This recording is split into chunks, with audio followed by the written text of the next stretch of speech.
আসসালামু আলাইকুম ওয়া রাহমাতুল্লাহি ওয়া বারাকাতুহু। কোন রাজনৈতিক দল যখন ধর্মের নাম ব্যবহার করে সাধারণ মানুষের আবেগ নিয়ে রাজনীতি করে, তখন তাদের ভিতর কথা ও কাজের মিল থাকাটা সবথেকে বেশি গুরুত্বপূর্ণ।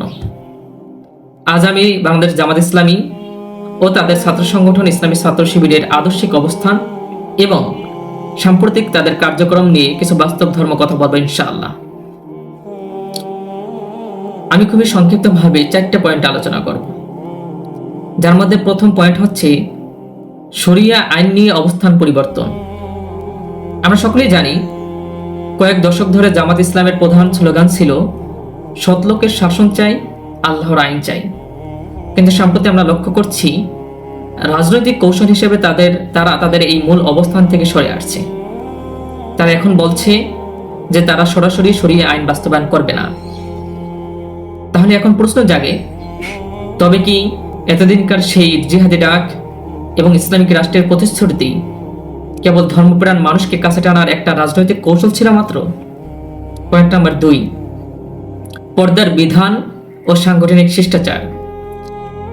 আমরা সকলেই জানি ইসলামে পর্দার বিধান অত্যন্ত সুস্পষ্ট, কিন্তু জামাতের বর্তমানে সাংগঠনিক কাঠামোর দিকে তাকালে দেখা যায় যে তাদের বিভিন্ন পর্যায়ে নারী পুরুষের অবাধ মেলামেশা এবং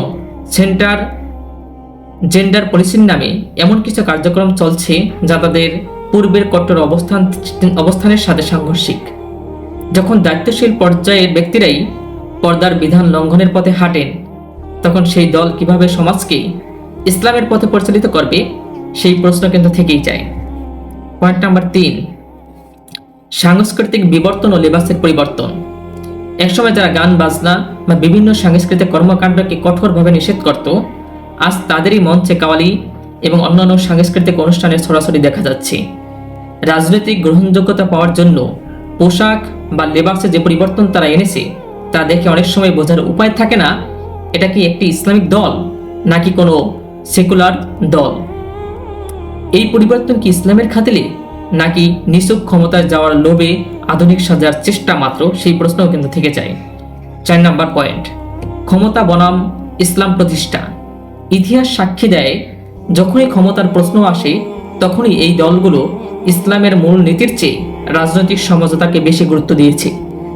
তাদের বর্তমান কার্যক্রম এবং ইসলাম পরিপন্থী বিভিন্ন আচরণের দিকে তাকালে এটা স্পষ্ট হয় যে ভবিষ্যতে এরা ক্ষমতায় আসলেও তারা প্রকৃত অর্থে কোনো ইসলামী শাসন ব্যবস্থা কায়েম করতে পারবে না।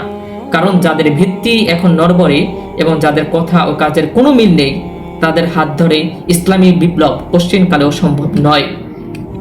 পরিশেষে আমি যেটা বলতে চাই, ইসলাম কোনো একক দলের সম্পত্তি নয়।